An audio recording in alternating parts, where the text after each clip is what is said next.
Sustain267.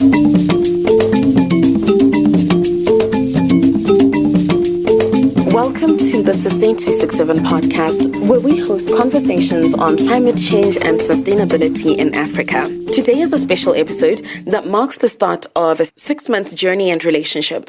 I am your host, Batukilisite, and will be co-hosting with Jeremy Regan. Sustain267 Podcast, in partnership with the Global Shapers Community, Climate and Environment Steering Committee Sub-Saharan Africa, which is made up of Global Lead Kamal and Regional Leads Gerald, Jeremy, and I, with Global Shapers Community Hubs Abuja, Accra, Durban, Gaborone, Nairobi, Lagos, and Victoria Hub, bring you the Climate Talk series. This is a 6-month webinar series aimed at fostering knowledge sharing on the challenges and solutions to climate change and environmental issues through the lenses of Africans. Through the series, we'll also be looking to encourage collaborations across the continent and among people addressing environmental issues and regional and continental initiatives such as Chineyenwa and the Shaping Fashion Project.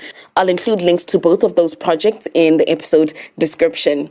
Now handing over to Jeremy to introduce our panelists for today.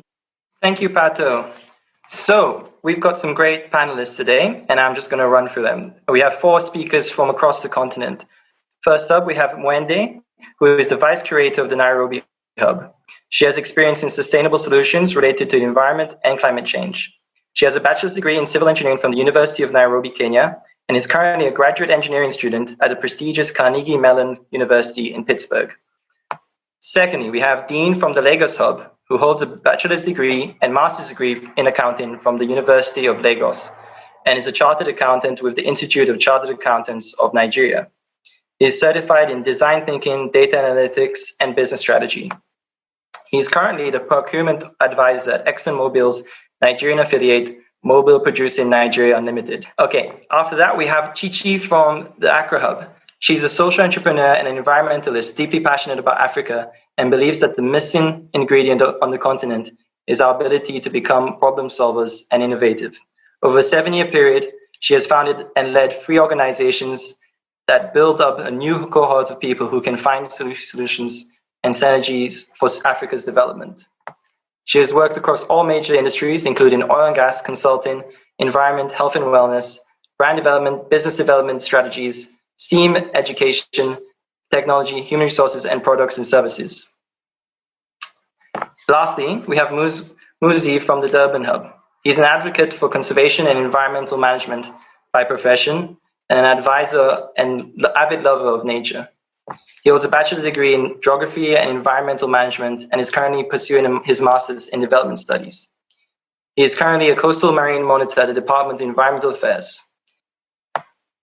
He is an active member of the Durban Hub, and he basically has a project ongoing.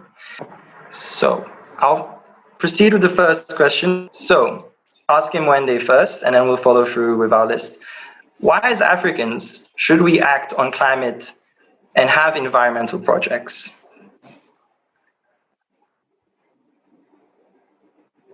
Thank you, Jeremy and Pato, for hosting us. I do believe that effects of climate change has no borders because actually Africa emits 4% of the global emissions, yet 7 of the countries that will be affected by climate change, 7 of them will be in Africa. They will have severe effects of climate change. So therefore, I feel that as Africans, it is our duty to protect the environment, not only protect it because after us, their generations will benefit from what we are doing today. Coming together just as Africans and the rest of the globe to combat climate change because the effects know no borders. Excellent. Dean, would you like to come in on this? So I think the point she raised is quite important, right? Climate change is like the global economy. It knows no border. And you can't wait till you experience it before you do something about it. Just the same way you shouldn't wait till you experience a hailstorm. Just looking at some rough numbers, 23 million metric tons of PET from Nigeria alone, estimated economy of over 47 billion as of 2018 billion dollars. There's every reason to be part of the climate change story. There's every reason to be part of it. And it stems from both economical, political, and even social reasons, and even security rise as well.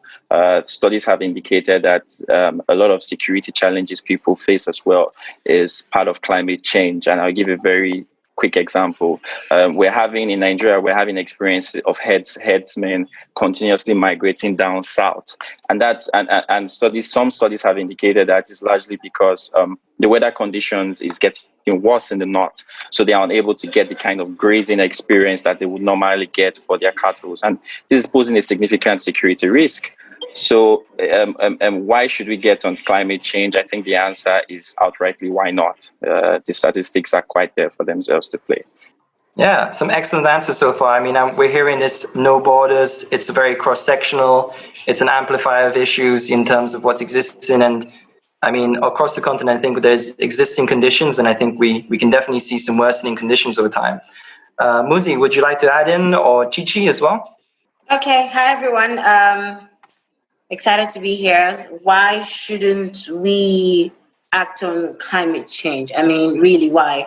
If we look at what's happening globally, not to even talk about what's happening in Africa, I don't think we need any soothsayer to tell us that it's about time we start acting. I've lived in Ghana pretty much for 10 years, and I've actively seen the power of climate change move over the past 8 years. I mean, we are in a weather that now it should pretty much be either summer or pretty much, but it's currently raining. So when you think about all of the challenges that we face, the question is, what can we do differently? The challenges from agriculture to our daily livelihood to, every other thing. So why shouldn't we? That's the question, because I don't think that the question is still about why should we act. The question is why shouldn't we? Because if we don't, the challenges that we would face, we already seen it. So there's really no need of convincing ourselves not to.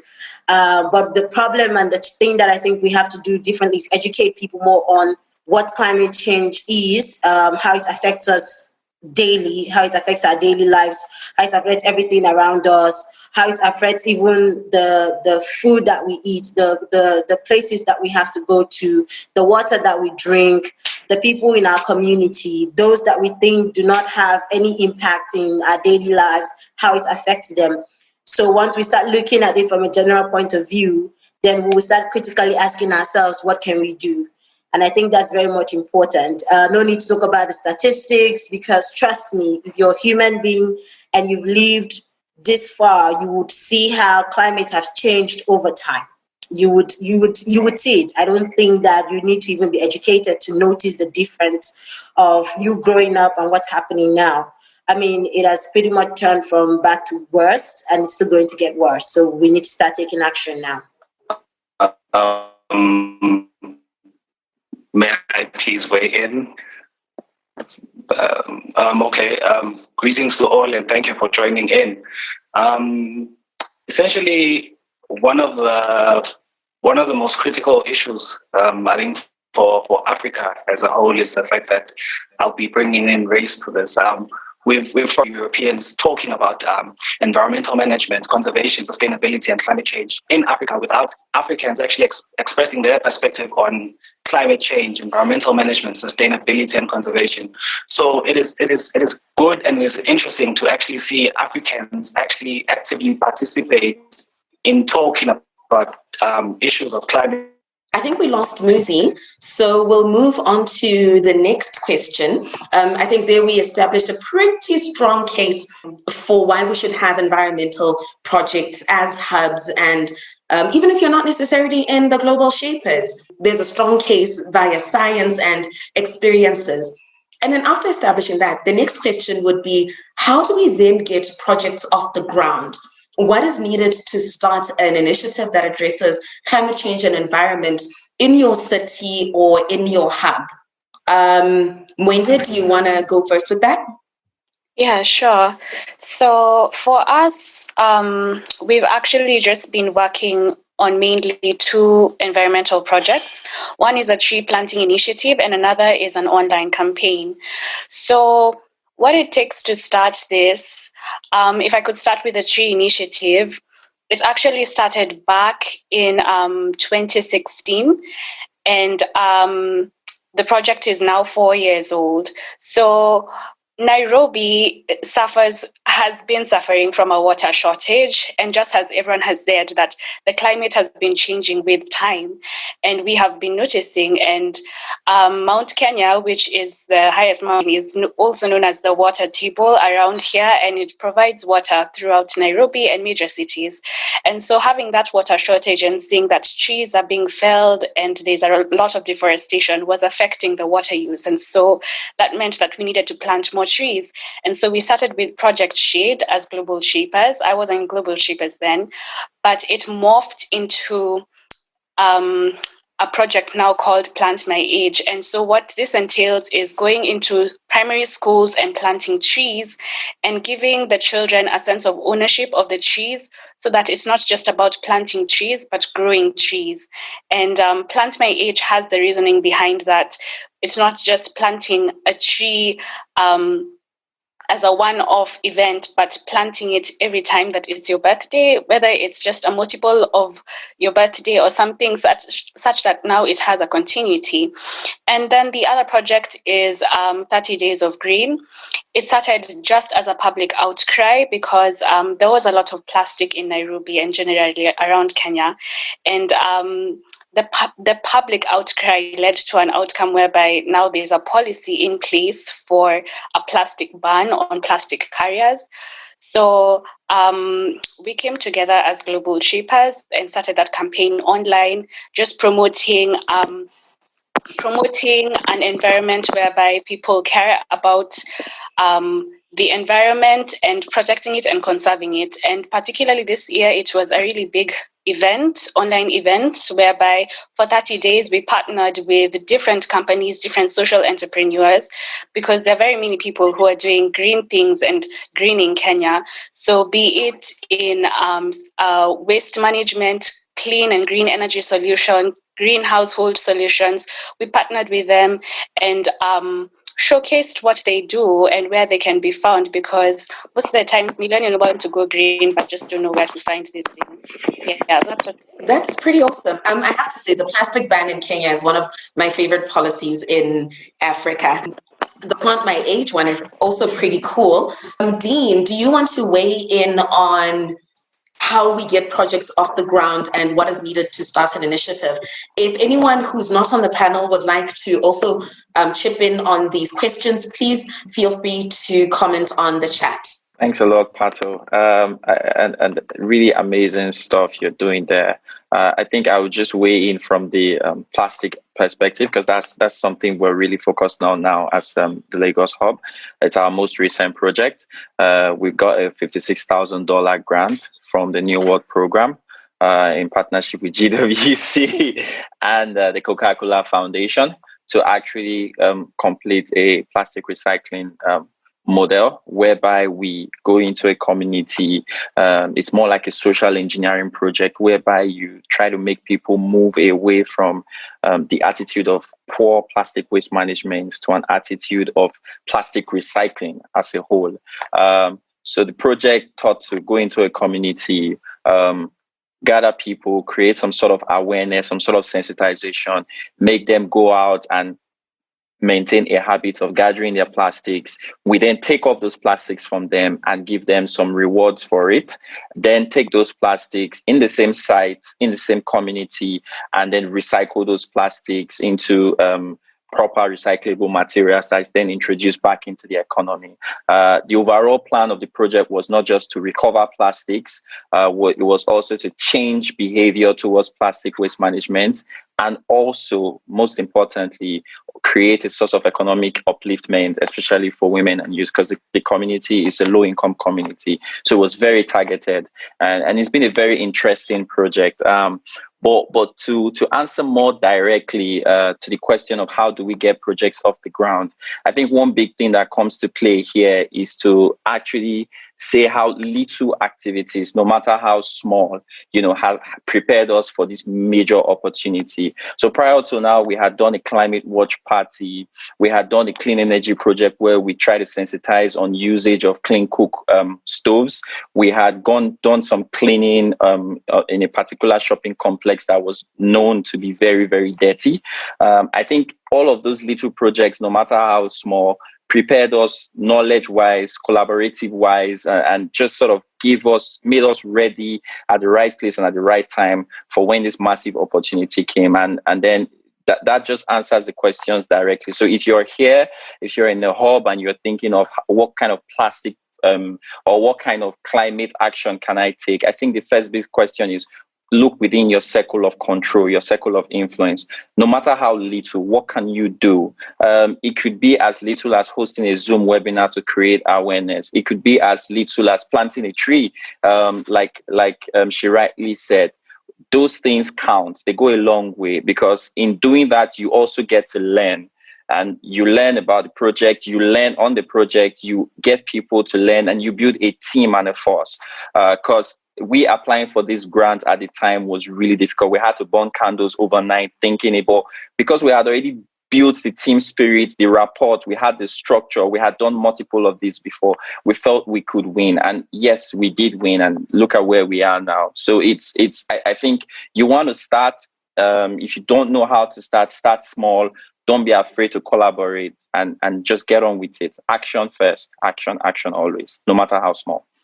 My main takeaway from that is start small, yes. Start with a really small idea, but start. And then I really like the turning trash to cash idea, because who doesn't like cash? Exactly. Chichi, do you want to chip in there? So I'm very much excited to hear about what Lagos Hub is doing. Particularly, I've been following their work for a while now, so kudos to them. Generally, the idea for, especially around climate and environment for Accra Hub, has been pretty much focused on education and awareness. So before now, one of the major projects that we've had to do is the first ever Eco Vision Board Party. So pretty much where you have to envision what your role would be in ensuring that we have a clean and safe environment. So we kicked off this party by inviting everyone and anyone who is interested in making a difference, especially as part of promoting environmental solutions, and also personally committing to what they can do to enable the communities that they're in. So this was pretty much like, I don't know if people are familiar with vision boards, but pretty much solidly for the environment, where we had to work with people to, create their own postcards, their own notes around for the environment and how they would work to support people in their community. So after this project, it gathers into, other things like tree planting, collaborating with change makers in our communities. Example is Waste or Create, who is a community, which is an organization that is focused on championing environmental solutions across the West Africa. So we've had more than 2 cleanup beach cleanups, where we collect the waste that are used during this cleanup to educate people in our communities on creative things that they could do with waste. Another project that we've had just quite recently, we've had the World Environment Day, where we had a high-level discussions with stakeholders across the different countries. We had a representative from Jamaica, we had a representative from Nigeria, from Ghana, from Sierra Leone, from Brazil, and even the Vice President of Liberia joined the conversation. And we all agreed that, look, it was time for nature and people need to understand what role they would play and how they can enable people in their communities. As part of that project, we planted 200 trees, which we, of course, distributed to people for free in the communities. All you had to do is pick it up and plant, and we had a lot of people who were very much excited about that project. Now, the conversation around awareness isn't just about we talking about what we want to do, but how we want to do it. So we as a hub are very much committed to see the futuristic perspective for environmental sustainability, and also why we should move the conversation from when you hear environment, the first thing you hear is plastic waste or trash and all of that stuff, but not generally looking at how, how we can commit, or the areas that are not, directly involved that we don't see outrightly. So, for example, the agricultural sector, renewable energy, talking about how we can all care about CO2 emissions, carbon trading and all of that stuff.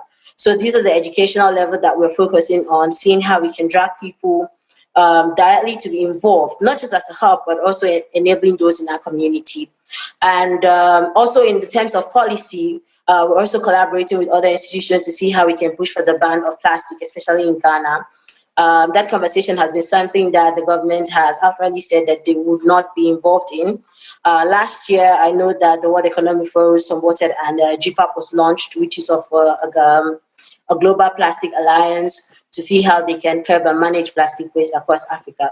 So we're excited about this, and we're working with stakeholders who are involved to ensure that, look, we don't just say that we are people who are working in the environmental space, but we can also measure what our impact has been and how actively we can get other people to join the train, especially when it comes to taking care of our environment and being able to do our part in the video. I really like the vision board idea.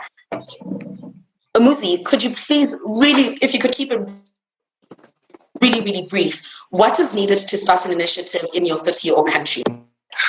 Basically, for me, I think it's identifying the problem, thinking of solutions, not just one, but many, and lastly, researching about it. So identifying the problem seems easier, straightforward, but identifying the problem will lead you to developing your goals and the problem statement. And then secondly, there are many ways to kill a cat, as we all know. Therefore, think of various solutions that can aid in addressing the problem. That is where you find your objectives, the steps, pre-goals, so to say, and that will allow you to meet your main goal. And then research allows you to scan, collect information, and actually have an idea of what is happening in and around your project focus. So you get to find people who are doing something that you're also doing, and that is where you actually get to find potential partners who will actually work with you towards that achieving that project or that goal that you want to actually focus on. Yeah, I think that's it for me. Okay, thank you for that. Yours is a bit more structured. It's not so much just start, but it's more structured so that you're addressing the problems that most need their attention. And then our next question, what challenges and opportunities do African environmentalists and activists have in addressing such issues? So in addressing environmental issues. Muzi, this time I'll start with you. Two challenges that Africans face in environmental management and climate change. Number one, we have not had many Africans speak out about environmental management. So environmental management in Africa has always been something that is imposed on by our European countries, whereby they offer us funding for green projects or climate change projects, but it has never initiated from us as Africans.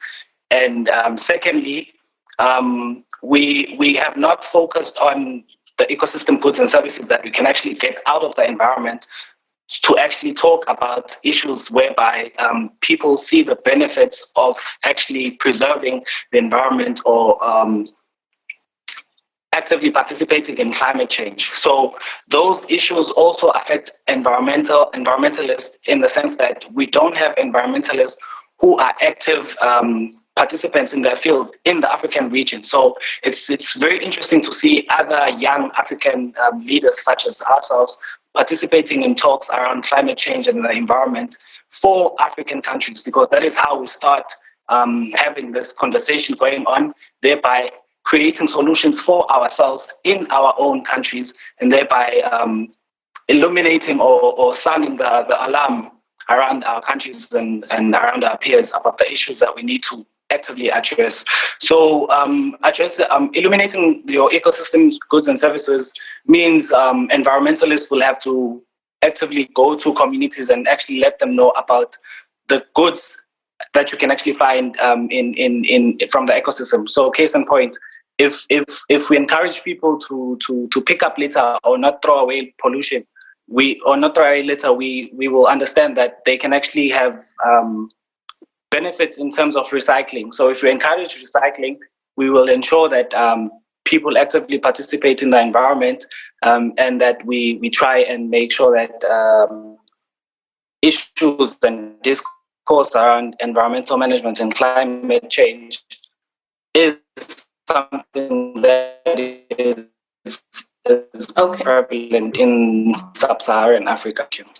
Chichi, some of the challenges on is that what you are also, in terms of challenges and opportunities, is that what you are also experiencing in your corner of Africa?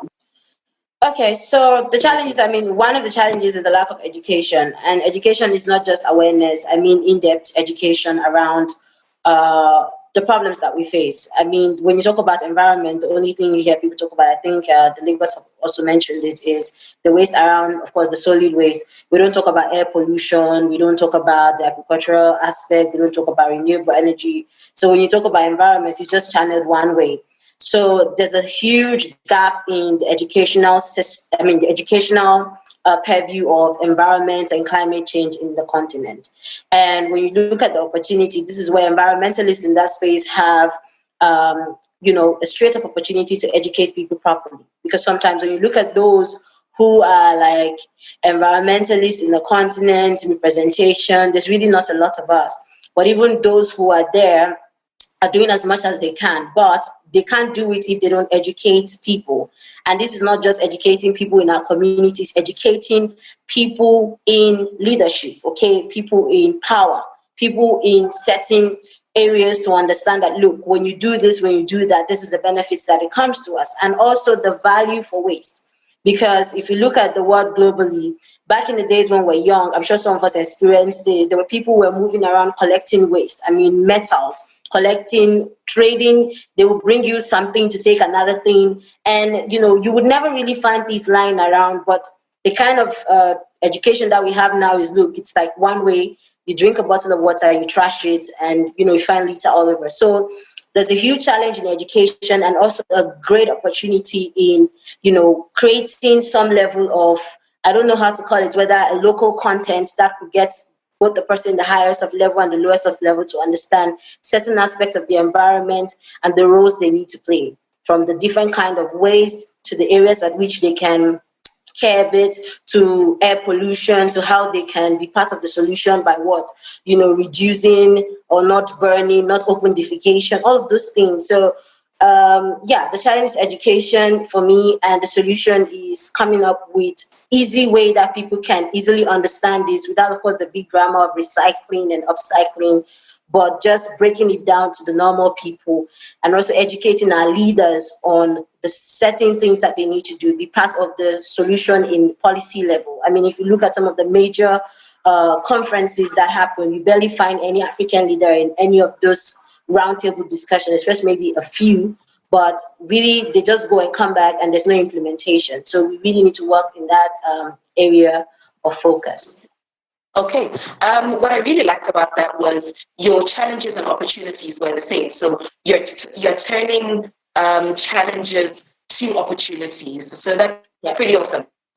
Lemon lemonade. Dean, do you want to weigh in on that? Thanks a lot. I think the point Chichi made is very, very, very important. The education, I would jump on that as well. And I'll take it from 3 levels, right? I think the first thing for me is power of choice. So education, the issue now is people don't even know the opportunities that they have around them. So there's that gap as well. And that is the gap education we feel.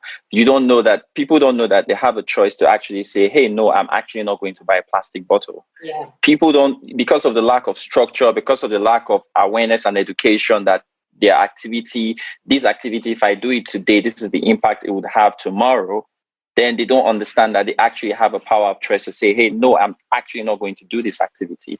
Now, that's one level to it, right?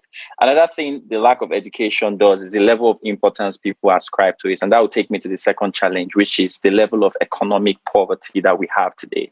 So in terms of ranking and the pyramid, right, if you ask an average, I don't want to say an average African, but looking at the way we live, right, you would probably not see cleanliness or hygiene or climate as top of the ranking things. They want to eat, they want to survive, they want to leave and see the next day. And because of that, you then find out that issues on climate go to the back burner.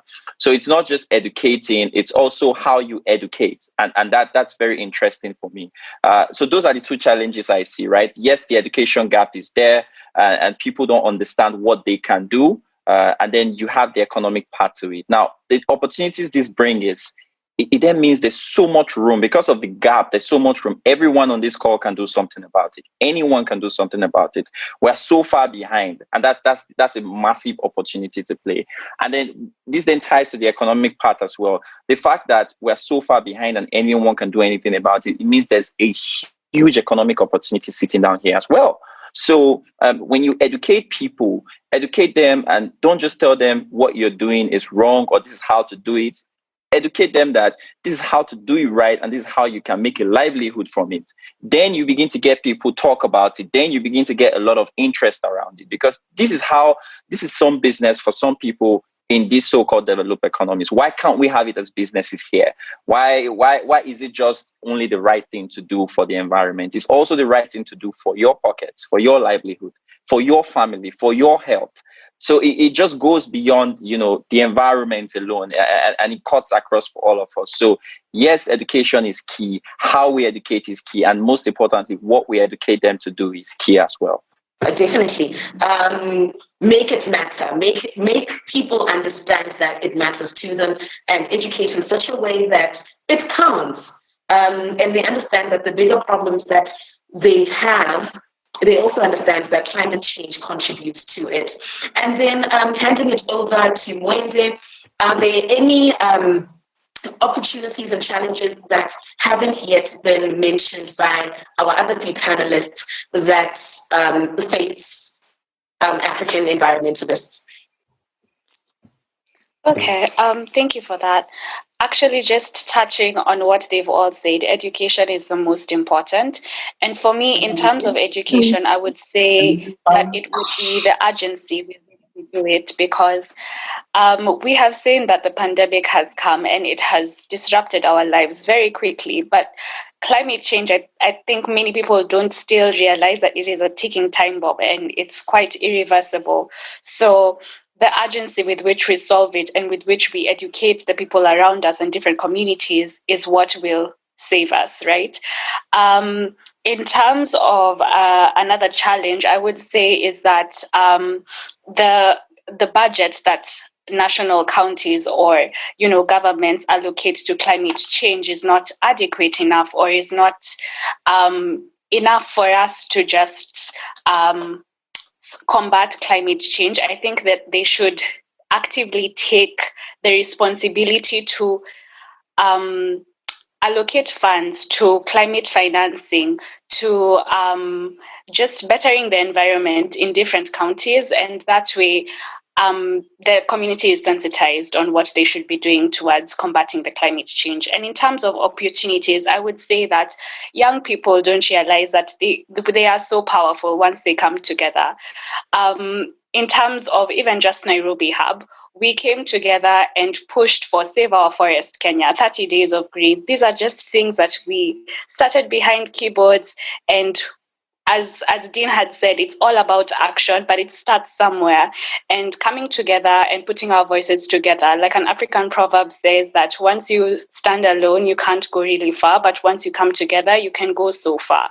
So coming together, there are very many opportunities to push for policy, like the plastic ban in Kenya and other policies on climate.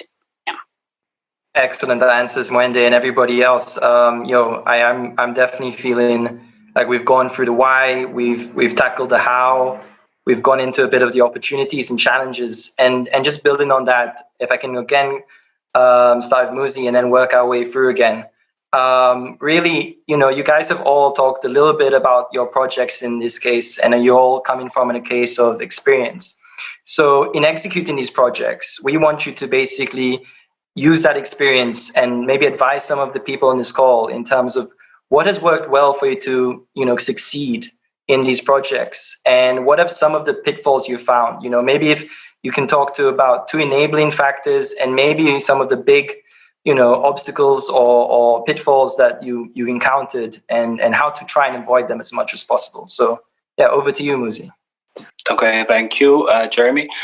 So essentially, some of the goals or some of the stand-up points that I can identify is the fact that it's reaching out and making collaborations. So I've noticed that it is not only us that actually want to do something about climate change and environmental management at large. We have organizations that are actively participating in the cause. So what is critically important for us is to identify people who are already doing what we want to do, and then try and form partnerships and collaborations with them. This then allows us to actually feel like we're not alone. Thereby, we can also share whatever work that needs to be done. Secondly, it's what Dean said. You just need to start. Whatever it is, even how small that idea is, just start. Break it out to the group, and then let the group poke holes in it, and then just find a way to actually start it. Some of the challenges, I'm sure, when dealing with communities, we know and understand that we might even get resistance from communities. It's not everyone that will share the goals that we actually see, or the cause that we want to work for. So what's critical is for us to be mindful and be respectful of people's way of lives and choices. But what is important for us is to try and actively speak to them, reach out to them, and show them other opportunities and other ways of doing things that are much better and that are much sustainable for the environment and for them as well. Because essentially, whatever it is that we do for the environment, we're not doing it for the environment, but we're doing it for ourselves. The environment doesn't need clean energy. We need clean oxygen. So it's important to actually try and highlight those issues for them, so that it might hit home for them and the importance of the matter. So I feel like when approaching or being in contact with communities, it's extremely important for us to be mindful that we might not all grasp the matter as quick and as efficiently as we want to. So we might want to tread softly there. Cool. If we could have Chichi on that, I mean, that's the takeaways there is clearly you must, take people along with you. It cannot be a journey that we start alone, and we must lead from behind and ensure this inclusivity. Sorry, Chichi, if you want to take it away. Yeah, sure. Some of the things that we've had to do for education is literally looking at those who are interested, because especially if you're working in an organization that has different people with different interests, you need to be able to pick those who are pretty much passionate about the set topic and work with those people, because those people are going to be your driving force to achieving the project or achieving the goal and objective that you seek to achieve at the end of the day. Because especially if you're looking at a community as ours, there are so many people with different interests in different areas, very busy schedules.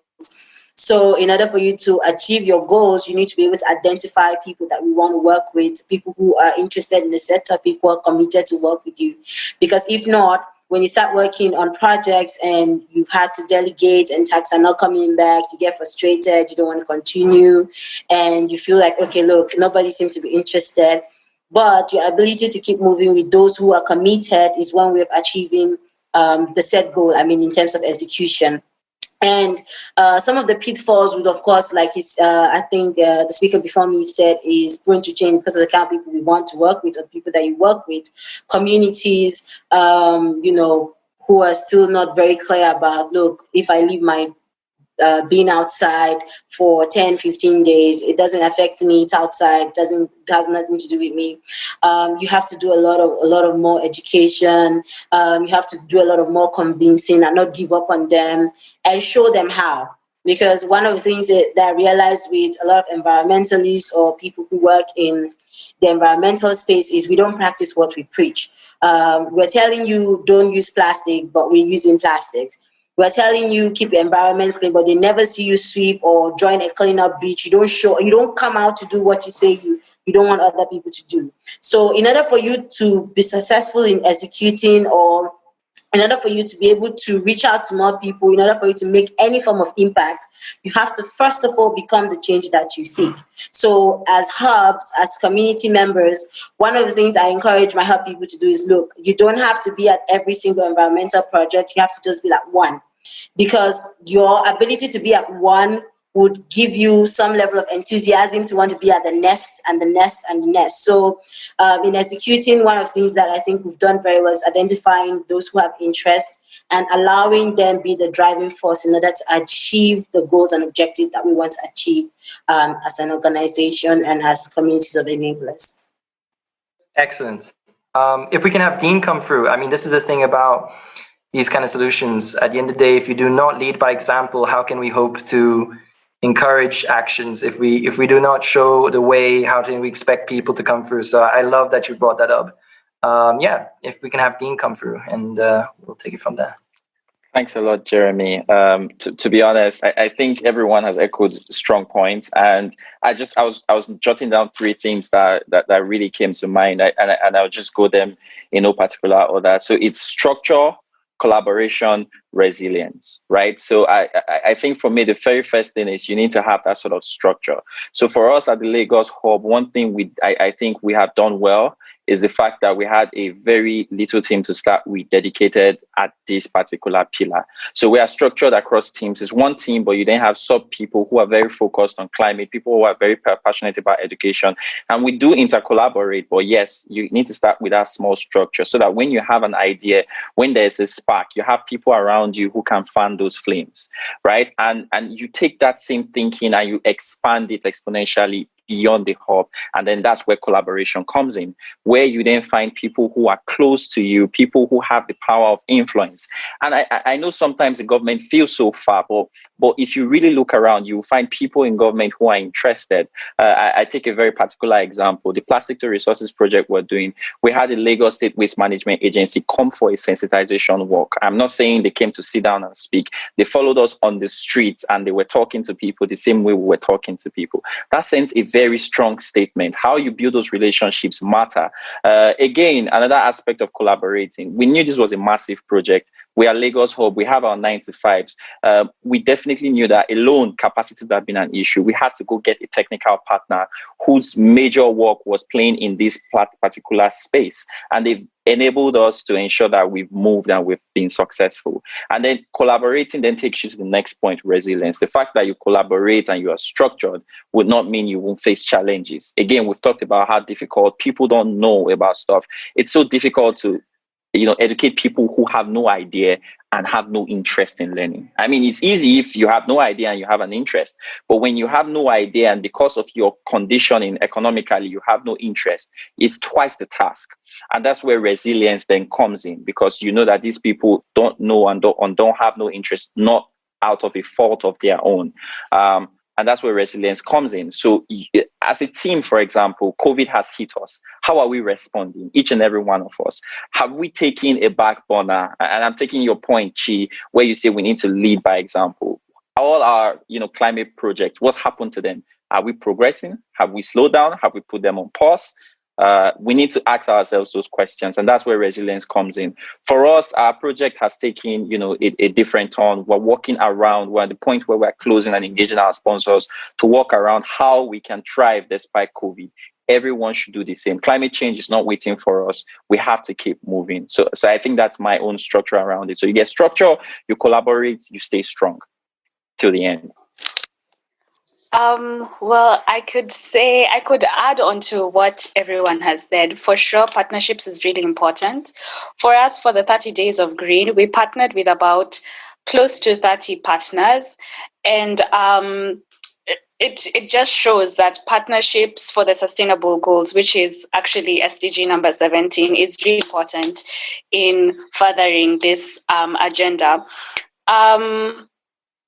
Including partnerships with local government, even cross-hub collaborations. I do remember that when we executed Plant My Age last year in December, Kigali Hub was quick to sort of imitate the same project within Kigali and plant trees, and said that they would continue with that tree planting project. So that just shows that what we do can easily be replicated anywhere. And that brings me to my second point, which is the power of social media. This has been a very big enabling factor because it brings us, first of all, we are all at home and we have limited access to each other. And social media is able to bring us together, and especially with the 30 Days of Green, we were able to at least observe that people are keen to document their behavioral change. And part of pushing this agenda on mitigation of climate change, other than just policy, is brought about by behavioral change. People want to be plant moms and plant dad. People are taking up plant-based diets. People are paying more for their air tickets so as to offset their carbon footprint, taking shorter showers, reusing pads, using menstrual cups instead of sanitary pads. There are so many ways, and I do believe social media and sharing these experiences is a way of just promoting the green culture and promoting a sustainable lifestyle, such that it's not just a habit because it's plastic-free July and I'll only just use no plastic in July and then we try again next July, but making it a lifestyle. So the power of social media and the power of sharing these experiences brings about behavioral change in the long run. Yeah. Great. As a plant mom, I'd like to shout out other plant moms and dads out there. Thank you for mentioning us, Mwende. And then on partnerships, as Mwende brought into the conversation and Muzi touched on when he responded to the last question, throwing it back to the panel, who would you say are the three people we need to include in a project to ensure its success? Who do you think are the three people who needs to be on a project to ensure its success? Please keep it really short and succinct. You can even just list them.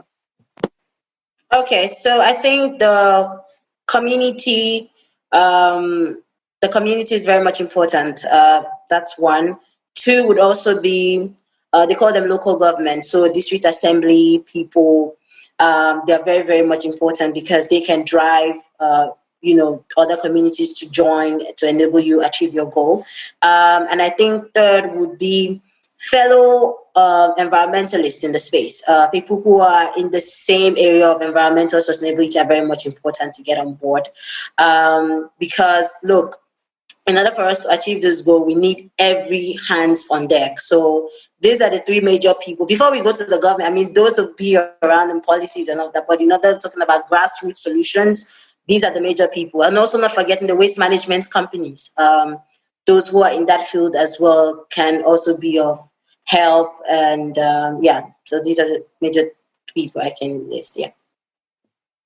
Okay, thank you for that, Chichi. Dean, who would you say are the three major people we need on a project to ensure its success? Yeah, I think the only one key one that was missing there was sponsors. So you have people who you have some ideas and people who can push those ideas to reality for you. You need them behind you. So they may not necessarily be the waste management agencies or government directly or fellow environmentalists. They could be a company interested in CSR.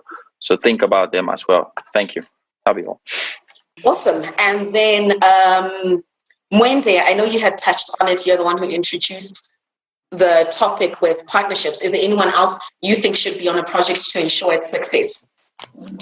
Well, I do believe young people. Young people are the innovators, the creative thinkers, the ones thinking about the solutions of the future. So definitely young people are must in this. Yeah. Muzi, anyone else? I think Mwende covered me when she added young people. I was about to say young people as well, but for me specifically young people, because we need people who we are actually going to pass the baton on to, so that whatever work that we do actually supersedes us. Thank you. Definitely. And then as we're speaking of superseding us, something that Dean touched on earlier, now we've talked about initiation of a project, we've talked about execution, now we're at the end of the project. how do we ensure the end of the project is not the end of its impact? How do you ensure sustainability? So maybe if each panelist can give me one thing that they think is the most important to ensuring sustainability of a project. Muzi, do you want to go first? For me, I feel that it's ensuring that there are benefits for the people that are actually involved in whatever project that we're implementing. Dean spoke about benefits from collecting plastics. So if I know that there's something I'm going to get out of collecting plastics at the end of the day or the month, then it becomes sustainable in the sense that I'll continue doing that as a person who's got some benefits to reap off from that activity. So that way you can continue ensuring that there's no litter that actually goes into the river, thereby cascading down to the ocean, because now everyone is trying to collect as much plastics as they can so that they can actually get some sort of benefit for them.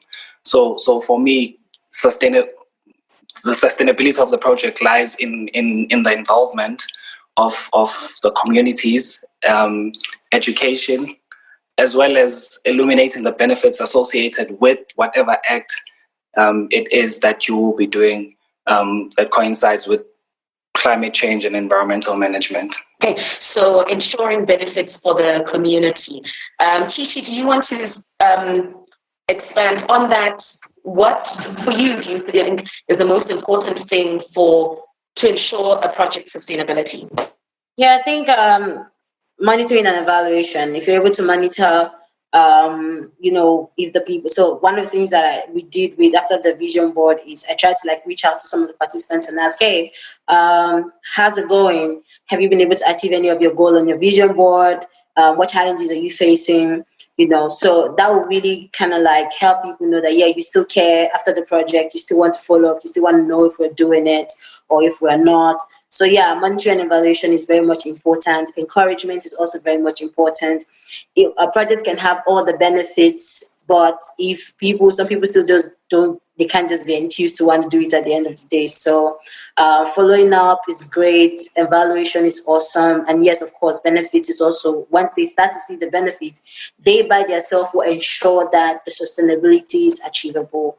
Mentioning on what Chichi and Muzi have said, I do feel that when there is value around the community, then definitely there will be value to the people and value to the planet. Then even there will be profits to be made. So definitely when there is value and the people around you can see the value, then there will always be some sense of continuity. Even with the hub projects, I could say one thing that has really helped Nairobi Hub is that with each season of changing leadership, the projects have remained and there is no sort of new out of the blue project. It's just a sense of continuity, but with innovation injected in each and every project, in the same project, but each and every year it's bigger and better, and therefore just a sense of continuity without innovating too much and changing too much brings about the sense of sustainability within the projects. Yeah. Okay, so once again, value to the people, that's a common thread across sustainability. Dean, I know you had touched on resiliency of a project in your last answer, but is there anything you'd like to add? Yeah, so I think the only thing I would add would be the how. Yeah, so we want to go about projects. We've engaged all the stakeholders. How do you keep them informed? How do you keep them engaged? And this goes to building grassroots. So you have a project, you're going about the project. If your journey, if you're not hand-holding these people, if you're not taking them throughout the journey, so they learn about this project as they go, they don't just wait at the finish line to see it, then you'd have a lot more opportunity for building vested interest. So yes, the economic model is great, but because we have a technical partner, we have someone who is engaging in the community on a very regular basis. That helps you to build grassroots. That helps you to get people who are deep down rooted in the community, and that helps you build influence. I think sustainability and influence is quite tied together because people are attracted to continue doing something everybody has said is good. So if you help your project build a lot of influence from the people in the community, then you have a higher chance of having sustainability. Another point I would just quickly add, I know we don't have time, is to say begin with the end in mind. For our project, we already thought about the end in mind, and our vision was by the time we're done with our project, we're going to transfer it to this technical partner who already provided us with a site to use, and that project will definitely continue. So sometimes one thing you can do, despite all the great ideas we have, is begin with that end in mind to say, how will this project outlive us? That will go a very long way in deciding how you engage, how you go across the journey end to end. Thank you. Mwende, Dean, Chichi, Muzi, thank you so much for joining us today. Lots to take away from today for shapers who want to put on environmental projects in their community, and not just shapers. I like to think this conversation will be beneficial to anyone who would like to do a climate and environment project. All the way from initiation of the project, what you need to be mindful of, to execution, and not only closing it, but the sustainability of the project too. Thank you so much to my co-host Jeremy. Follow our Facebook page for future events and details on the 5 upcoming webinars, and to the team behind this initiative. Thank you so much, and a huge thank you to the steering committee as well for making this possible. Last but definitely not least, thank you for taking time to listen to this episode of Sustain267 Podcast. As I'd mentioned, this is a recording from a live stream. If you'd like to comment on the session or you'd like to watch the live stream, please check it out on the Sustain267 Facebook page. Please also like the page. The link to the live stream is in the episode description. I am the host of Sustain267 Podcast, Bato Gilisite, and the sound engineer is Malehoma Koti. Once again, the COVID-19 pandemic is still on and lives are being lost. Let's continue to follow regulations so we stay safe. Take care.